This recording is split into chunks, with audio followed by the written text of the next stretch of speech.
Good morning, everyone. Thank you very much for joining today's cover talk.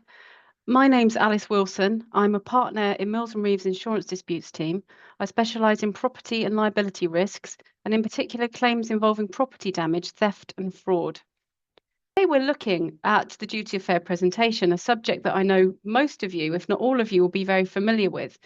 But what we wanted to do today was focus down on one really important, but I think actually very overlooked aspect of the duty, and that's the knowledge of the insured. We'll be asking the question, for the purpose of the duty, whose knowledge and what knowledge counts? I'm going to start off in a bit of a highbrow fashion, if I may, and quote the philosopher Nicholas Copernicus, who said that to know that we know and what we know, and to know that we do not know what we do not know, that's true knowledge. And I think he hit the nail on the head, really, insofar as knowledge in this context is far from straightforward at all. My job today is to try and simplify it for you all as much as I possibly can, and that's what I'm hoping to do. So let's start with a quick reminder of the duty of fair presentation. As I'm sure you're all aware, before a contract of insurance is entered into, the insured must make to the insurer a fair presentation of the risk. And that means they must disclose all material circumstances which they know or ought to know. Failing that, they need to give the insurer sufficient information to put a prudent insurer on notice that it needs to make further inquiries to discover those material circumstances. Well, there's quite a lot in there. Let's drill down into it a bit further. In particular, what does this phrase, which the insured knows or ought to know, really mean? This can be neatly carved into three. Firstly, whose knowledge? Secondly, what knowledge? And thirdly, what searches need to be carried out? So let's start with whose knowledge. Well, the Act makes a slight distinction between an insured who's an individual, that's to say a sole trader or sole practitioner, and an insured who isn't, so a company or an organisation. If the insured is an individual, they're taken to know only what's known to that individual or what's known to whoever arranges their insurance, such as their broker. If the insured isn't an individual, so any organisation or large corporation or company of whatever size, they're taken to know only what's known to one or more of the senior managers. So they are all the individuals who are responsible for arranging the insurance, such as the broker. So that brings into play the concept of senior management and senior managers. And it's important that we understand what the Act means by that. The Act clarifies that senior management in this context means those individuals who play a significant role in the making of decisions about how the insured's activities are to be managed and organised. I think a common misconception that we often see is that senior management only and always relates to the director of the insured or the directors. And in fact, a director won't always form part of the senior management for these purposes. Senior management might, in fact, constitute non-directors who are individuals with a duty and authority to make decisions, control, and run the company. So it's important not to fall down at the first hurdle and just assume that we're talking about the knowledge of directors here. Quite usefully, actually, on this subject, we've had a recent Court of Appeal decision that, again, I'm sure many of you are familiar with. The case of Delos Shipping and others versus Allianz Global Corporate Specialty and others. Now, this case could very easily form the subject of its own talk. And I'm not going to go into much detail on it today, save for looking at how the court approached the issue of what constitutes senior management under the duty of fair presentation. And here the Court of Appeal was looking at one of the sole nominee directors of Delos Shipping. Now, on paper, this individual seemed to have extensive authority and extensive powers. So one might quite reasonably have thought that his knowledge would have bound the company. But what the Court of Appeal did is they really delved into how the company was structured and how it operated in reality. And it actually transpired that despite having all of these powers on paper, this particular individual couldn't really do anything at all without first getting instructions from the beneficial owners of the company. So pulling that all together, the Court of Appeal held that actually this person wasn't part of the senior management, and therefore Delos Shipping weren't bound by this person's knowledge. And just to quote, you'll see on the screen there, a useful quote from this judgment, which I think sets out quite usefully how the Court of Appeal approached this issue. They said who those individuals are in any particular case is a question of fact which requires an evaluation of all of the circumstances. Thus, it is necessary to identify the insured's activities, to identify the individuals who make decisions about how those activities are managed and organised, and to consider the significance of each individual's role in such decision making. So the Court of Appeal have given us a very clear indication there of exactly what we need to do when we're looking at whether or not someone's a senior manager. Well, as I've already touched on, the insured entity will also be bound by the knowledge of its broker or any other individual who's responsible for arranging insurance on the insured's behalf. So this could, for example, capture an insured's risk manager or an employee of the insured or a consultant who's tasked with dealing with the company's insurance arrangements. That could be collating and pulling together information for the risk presentation and/or negotiating the terms of the cover, for example. So, having considered whose knowledge is relevant, we now need to give some thought to what knowledge is relevant. The Act requires an insured to disclose every material circumstance which it knows or ought to know, and, as I've said, provide the insurer with disclosure that would put a prudent insurer on notice that it needs to carry out further inquiries. The Act states that the circumstance is material if it would influence the judgment of a prudent insurer in determining whether to take the risk and if so on what terms. And a material fact is anything which those concerned with a particular class of insurance and field of activity in question would understand as something that should be included in a fair presentation of the risk. So, as I've said, my specialism is property risks. And I would say for a property risk, things like the alarm systems, the CCTVs, the fire protection, security measures, the construction of the building, all of those things, I would argue, would almost certainly be material to the risk in question. So, in relation to knowledge, the Act carves knowledge in two. Firstly, what the insured knows, sometimes referred to as actual knowledge, and secondly, what they ought to know, sometimes referred to as constructive knowledge. So, starting with what the insured knows, we're talking about the actual direct knowledge of the insured or its agent, such as a broker.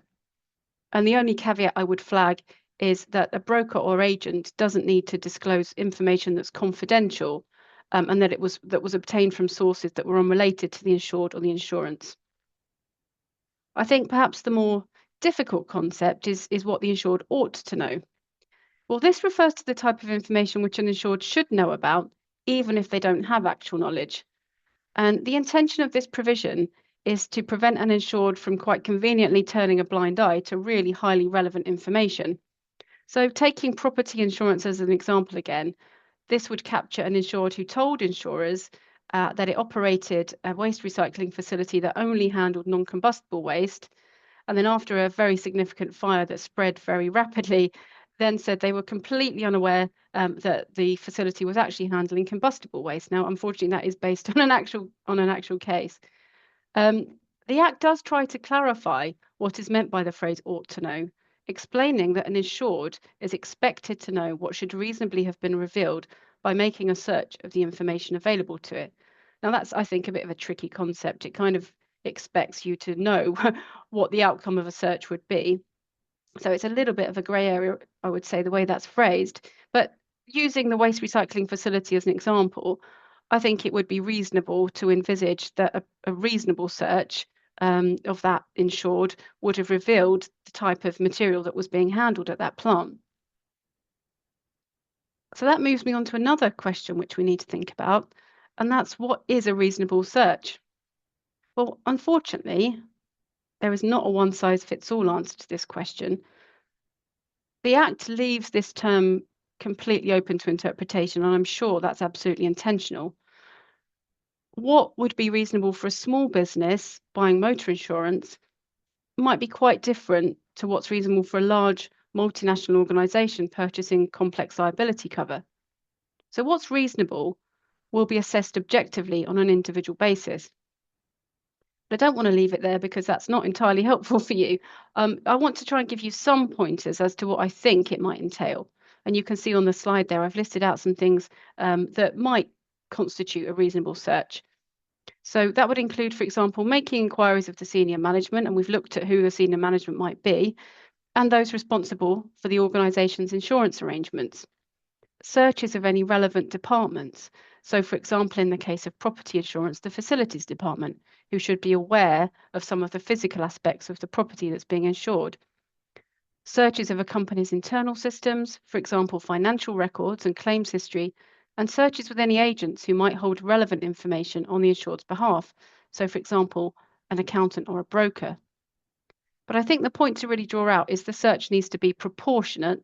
And by that, I mean proportionate to the size and resources of the company, and relevant to the type of insurance being sought.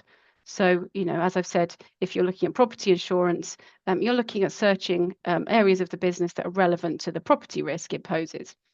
And then you would be factoring in the size and complexity of the business. So the scope of the search, as I've said, this has been left intentionally vague. Our job as insurance lawyers is to try and evaluate and preempt what a court might consider to be reasonable in all the circumstances. In actual fact, I can envisage almost every case throwing up some degree of uncertainty as to the precise scope of the search which should have been carried out. And I've just put some examples on this slide of, some problems that we might face in trying to get to the bottom of this question.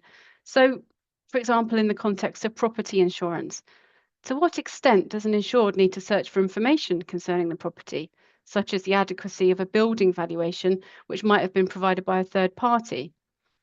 Should a landlord make physical searches to discover the illegal activities of a tenant, for example, a cannabis farm or some other dangerous activity that's happening at one of the premises that's being rented out? How far back in time should the search go? So as we've seen in looking at the answers to some of these questions, the court's going to look at each case on its specific facts, taking account of the size of the type of insurance, the size of the insured, the complexity of the risk.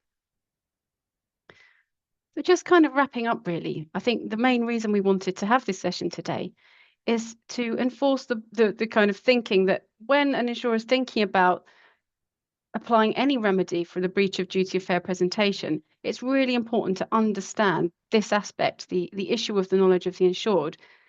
It's really an important part of the jigsaw and shouldn't be overlooked. It's vital to understand whether there's been an actionable breach of the duty. Now, just kind of on this final slide, I've just reiterating the point really that in each case, a fact-finding exercise needs to be carried out. And I've listed a number of things I think would be taken into account and should be considered. I won't read through them all now, but they really kind of summarize some of the things we've looked at today. It really is a complex area. And I do think in reality, like so many other aspects of the Insurance Act, it's going to need to be tested in the courts. But Harriet, have we had any questions while I've been talking on this issue? We have indeed. Let me take my notes to hand. One of the first questions we've had is that you mentioned that the Act requires an insured to disclose every material circumstance which it knows about, and that information should be sufficient to put a prudent insurer on notice to make further inquiries. I mean, that's understandable, but do you have a view on what constitutes the prudent insurer? Oh, that's a very, very good question. Thank you. Well, my understanding is that the phrase prudent insurer, as we see it in the Insurance Act, was lifted straight from the Marine Insurance Act, so the law as we had previously. And as far as I'm aware, there isn't a definition. There isn't really any guidance on what that means in practice. My take on it is that a prudent insurer is your kind of perfect insurer who is really careful about the risk it's taking on board. It's really good at assessing that risk and understanding the business that it's in, the field that it's in. So again, I've talked quite a lot about property because that's my specialism, but knows exactly what the risk factors are and doesn't cut corners. If the insured has alerted it to something that it needs to follow up on, that it does follow up. In my mind, I kind of liken it to the banking industry where you would have a very prudent lender who would be very careful before lending money to make sure that that money can be paid back if it needs to be, versus maybe a non-prudent lender when we saw like the subprime lending, particularly, just before the banking crisis, where money was being lent to virtually anyone who wanted it, people who didn't have an income, for example. So in my mind, it's just a very careful, cautious insurer. So measured and not the risk taker. Yes, measured risk. Another question relates back to the fair presentation of risk statement. Overall, do you think the Act has in fact muddied the waters in relation to what is meant by those words? And the question is raised because on most occasions where the Act explains terminology, it appears to raise more questions than answers. And a simple example of that would be, what does senior management mean? Yeah, I really take on board that point actually. And I've just given a talk where I've highlighted quite a few grey areas, and I've said we need clarification from the courts. But taking that to one side, as a lawyer who also practiced in the regime before the Insurance Act came into place, I do think the way that the Act has framed the duty of fair presentation, I think it has been a good thing and a helpful thing. I don't know whether some insurers would disagree, but I think it at least gives us a legal framework from which to work. And the more we see cases coming out giving us an indication of how the courts will interpret some of these issues, the easier it will be to understand. But I think they've done a pretty decent job actually in putting this framework together, and I think it's made things better in terms of making sure it's fairer to the insured, and making sure both parties, insurers and insured, understand the regime that they're working in. I mean, it's interesting because the use of the phrase significant role is subjective, isn't it? And so things will change from organisation to organisation, which makes it more difficult. But moving on to the Delos case for a moment, do you think Delos has helped us or hindered us going forward when we're considering fair presentation of risk?